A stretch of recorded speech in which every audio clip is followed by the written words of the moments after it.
تربيه رياضيه، اخبارك يا كابتن؟ الحمد لله مفشوخ. بتعاني من ايه كطالب تربيه رياضيه؟ من العمل اللي في الكليه، العيال ريحتها وحشه، بيغسلوا تيشيرتاتهم مره واحده في السنه. هم ماشيين بمبدا انا ليه اغسل تيشيرتاتي وهي هتعرق تاني؟ ما اغسلهاش خالص بقى. ايه اللي بيضايقك من المجتمع كطالب تربيه رياضيه؟ ان المجتمع مش مقتنع بكليتنا وشايف انها لعب عيال، اللي هو مجرد مدرس العاب ينفخ وبينطط الكوره وبينجح. ايه هي امنيه حياتك كطالب تربيه ان رياضيه؟ العمل بتاعنا يبقى مختلط مع البنات.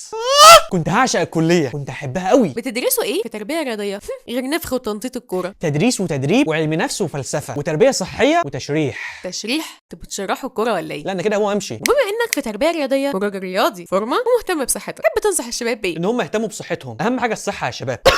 الصحه نمبر 1. في نهايه البودكاست ده تحب تقول ايه للمجتمع؟ طالب تربيه رياضيه مش مجرد مدرس العاب، احنا اعلى من كده بكتير، وانا عادي بمتحن في الكليه مش في الجيم. التربيه الرياضيه اصعب مما تتخيلوا، ومحدش بيصدق الكلام ده. انت مصدق الكلام اللي انا قلته ان الكليه صعبه وكده؟ لا طبعا، انتوا بتنفخوا وبتنططوا الكوره وبتنجحوا، حاجه كده زبادي خلاط. مش قلت لكم مفيش فايده.